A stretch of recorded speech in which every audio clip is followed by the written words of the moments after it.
Hi, everybody. At the end of the talk tonight, we're going to be doing a guided meditation as part of our New Year's celebration. And in this ritual, you're going to need a piece of thread or yarn or twine that's got 3 little knots in it.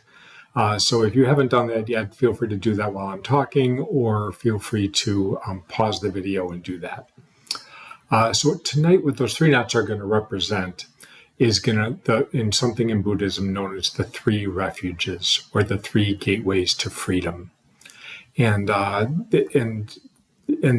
what these refuges are, just in big picture, is these are places we can go in our minds and in our lives that can help bring us some sense of calm or ease, especially when we're in the middle of things that are really difficult and challenging. And so the big question, of course, is why do we need refuges at all?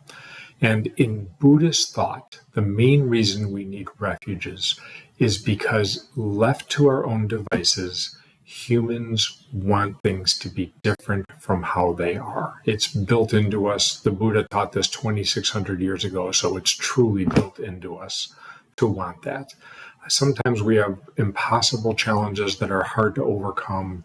At other times, it's just daily frustrations, things in our relationships or with our money or our health or our jobs or the people in our lives. Or even if we're having a reasonably good day, there's still ups and downs in our moods where we get these little wants to be different, moments of wanting things to be different.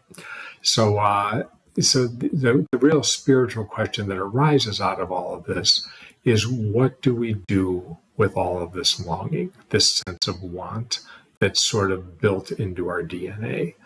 And I've thought about this question a lot, what to do with longing. And I think that there's sort of 2 big buckets or 2 big categories. And this is my own thing. The 2 big categories I've come up with is that we can use distractions or we can use mindfulness. And I think there's room for both. I'll talk about distractions first. Distractions can be so many different things. I mean, if people who know me know that I'm always listening to an audiobook or watching something on Netflix or listening to podcasts or engaged in activities or busyness or people. And I'm very busy and distracted a lot of my day. And I think some amount of that is actually pretty good and healthy. It creates knowledge. It helps me with curiosity. It helps me with just entertainment and some sense of joy and satisfaction. And I think there's a lot of room for that in life. So this is not an anti-distraction situation. I think there's room for that. And I think it's also important, if we really want to deal with the question of what do we do with longing, that we have a deeper practice, that we have some other places in our minds that we can go so that when things get especially challenging, we have some type of reserves or some type of resolve or some way of managing life. So, and that is our mindfulness practice or our spiritual practice. It's that place we find center, that place we find grounding, the place we have more space in our minds. In Buddhism, when we find that place, we say that we are free.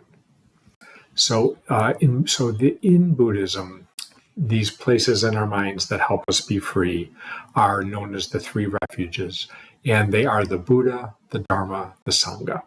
And traditionally, in ancient times and even current times for traditional lineages, the Buddha is truly the enlightened being, the Buddha.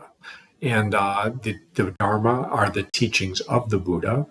And the Sangha is the monastics that are helping support each other as they learn the teachings and try to live the teachings.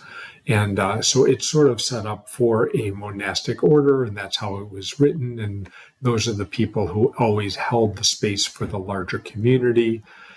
And then as Buddhism has moved into to the Western Europe and the United States, the Western teachers wanted to make this more accessible to all of us, because most of us are not ascetics living in a monastery. We are living our Western lives.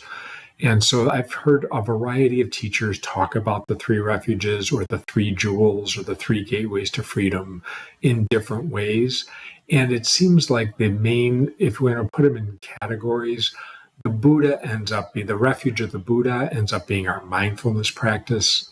The refuge of the Dharma ends up being the wisdom teachings, which can be broadly construed. And the refuge of the Sangha is our community, the people that help us on the path. So really just the three main words then would be mindfulness, wisdom, community. Those are the three refuges. Those are the doorways that can help us achieve a greater sense of calm. And so I'm going to talk a little about each one of these. I'm going to start with Dharma. Dharma is the wisdom teachings. I would just say that we've all gained wisdom lots of ways through our day, through our lives, and whatever wisdom that we are all inhabiting and embodying that is helping us, and it seems to be skillful in helping us with our longing and helping us reach some sense of acceptance or enoughness, then that's fine. That's wisdom. That's a wisdom teaching. I think I'm going to talk about the main Buddhist teaching about how we can do this. And then, of course, we can all add whatever we need to add or would like to add that's helpful. The main Buddhist teaching is the Four Noble Truths. That is what the Buddha went on the 7-year quest. He ended up sitting under a Bodhi tree, and he went through a long story of how he got there, but he was trying to find the cause of suffering, and he found the path to enlightenment through what he calls the Four Noble Truths. And what they are, very briefly, the first noble truth is that life has difficulty. And the second noble truth is that it is our desire and our longing for things to be different that adds to what's already difficult.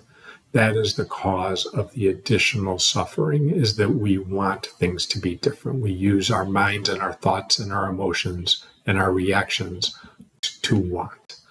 And that increases all of what's already difficult. The third noble truth is the good news. It's that there can be a cessation of suffering, that there are many ways that we can dial down this longing and dial down this sense of want, and to be with what is in a different way. When we can do that, when we can have that in our minds and a space to lower the want and lower the longing and be with what is, we are touching what the Buddha would call nirvana, or enlightenment, that we are in a place of acceptance. And that is sort of the ultimate goal for many of the Buddhists, or the intention is to reach that sense of enlightenment. And I'll talk more about that in a minute. But the fourth noble truth is that there is a path to help us reduce that longing, a path to help with the cessation of suffering. But the Buddha taught something called the Eightfold Path. That's the fourth noble truth, is the Eightfold Path. I know there's lots of numbers here. But in the Eightfold Path, there's lots of good ideas. I think it's great to pick and choose. I think it's fine to add extra. I mean, I'm Unitarian, so I think it's fine to add different things to the path. It's whatever the skills and the techniques and the practices that are going to help us with this idea that we're going to lessen the contractedness of our minds, the bound upness of our minds. So just to kind of say that again briefly, the first noble truth, life has difficulty. Second noble truth, it's our desire and longing that add to it. The third noble truth is we can have a cessation of suffering by reducing our desire and longing. And the fourth noble truth is there are many ways of creating this sense of calm. What I like most about this teaching is that it does not ignore the fact that life has difficulty. It's not pretending or in any way sugarcoating life. Life is filled with challenges, sometimes unbelievably insurmountable challenges. And I think one thing that really helps me is thinking about the teachers, the teachers in Buddhism, whether it's the Buddha himself or our more recent Dalai Lama or Thich Nhat Hanh or Pema Chodron. These are teachers who spent their lives devoted to the practice. And these teachers have endured hardship and still do. I mean, well, Thich Nhat Hanh's no longer alive, but they've endured hardship, and so whether it's exile from their countries or living through war, the Dalai Lama had to flee Tibet and climb over a treacherous journey to get to India to get safe, and he saw a lot of misery along the way, and still through all of that, his practice was to find freedom in his mind. That is what he teaches. And then I know Pema Chodron's dealt with a lot of chronic illness, and she still, even with the illness, teaches about freedom in our minds. And having said all this, I think that it's important to state that we of course need to fix what we can fix. If there's anything in our lives that we need, we're focused on, and there are solutions for, and by putting our energy and attention toward it, we can improve conditions or someone else's situation. Of course, we're going to fix what we can and put energy into making the world better and our lives better. Anything we can do. The lesson is that some things in life are what I heard once called inarguable. They are what they are. He is how he is. The situation is what it is. There's global events that are overwhelming. There's very challenging things all the time that are sort of unfixable, at least right this minute or within my power. And so the question becomes, how can we live next to the things we can't fix, including my own things, the things in my life or the bigger life? And what the refuge of the Dharma offers is that if we can get to a place where we can allow things to be, then we have reduced the longing. And allowing is a big ask. Allowing is because the way I like to think of allowing is these things are here anyway. The tornado is here. The hardship is here. Whether we want it to be or not, it has happened and it is happening. And if we resist it, and if we push up against it, and we spend our day fighting it in our minds, we're only going to suffer more. And if we can find some way to just allow it to be part of life and widen out our minds and create space in our minds for something much larger than whatever this thing is that's really hard, then we have a chance for freedom because we've widened out our space. And there are many other teachings, but that widening out and that spaciousness practice has been the one that has been most helpful for me. And because in that space, I can put a lot of other things. And that space is large enough to hold all of it. It holds the grief, it holds gratitude, it holds challenges, it holds goodness, it holds everything. We are vast. Our minds are vast.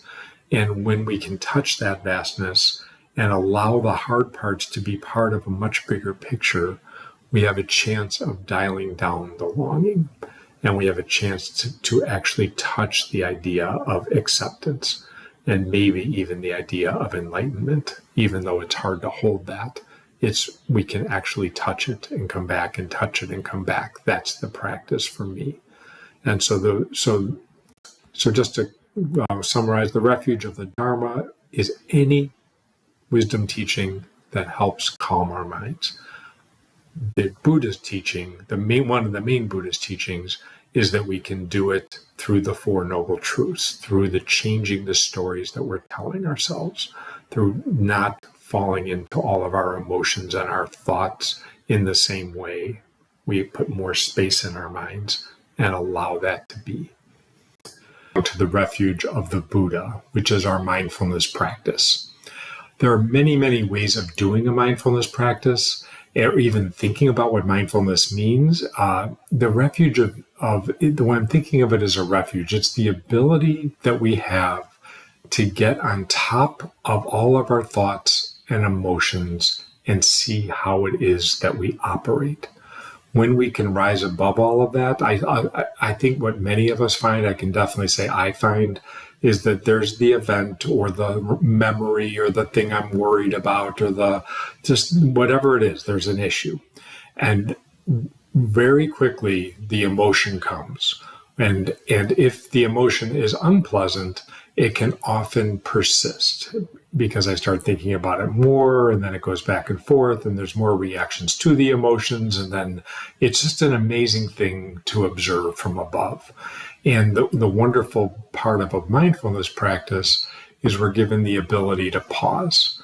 And we can do this in a meditation practice. We can do it 100 times a day by dropping into our moments. And when we drop in and we pause, if when we get a chance to see how we're operating, it is often a reminder that we might want to do something a little bit differently. We see the story that we're telling ourselves. We see that we maybe want to discern another way to handle the situation, or to speak with more wisdom, or just to slow down the pinball machine of our mind. When we slow that down and when we're using mindfulness, we're more likely to be able to live more skillfully, or to live with more compassion, or to live to what we actually value.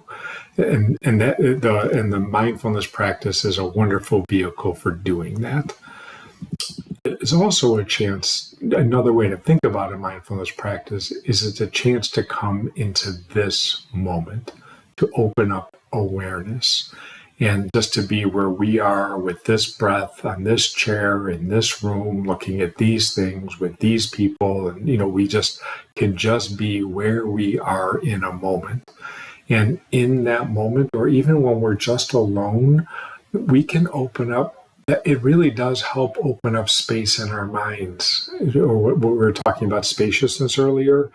They're really, other than whatever we're caught up in a moment, there is sort of a not knowing to being in the world. There's sort of I don't know how to use the word. It's just an awareness, a mystery, something larger, something that's just some sense of openness or stillness that's not all the thoughts and emotions. And when we come into a moment, we have a greater chance to be in that openness or that stillness. So I have a fun joke that illustrates this. I'm just going to read the joke. Here's the joke. As a bagpiper, I play many gigs.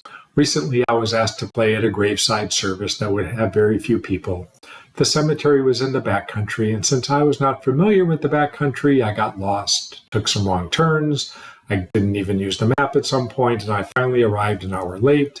Everyone was gone, and there was no one in sight except for the diggers and crew. They were eating their lunch. I felt badly. I apologized to the workers and went back to where they were digging to pay my respects. I didn't know what else to do, so I started to play my bagpipes. And as I played Amazing Grace, the workers began to weep. They wept, I wept, we all wept together. When I finished, I packed up my bagpipes and started for my car. As I was opening the door to my car, I heard one of the workers say, "Thank you so much, my friend. I've never seen anything like that before, and I've been putting in septic tanks for over 20 years. What I love about that story is how everybody stopped. They paused, they touched a deeper part of themselves, even while installing a septic tank. And we can all do this in so many ways. We can use silence to do this. We can use music to do this.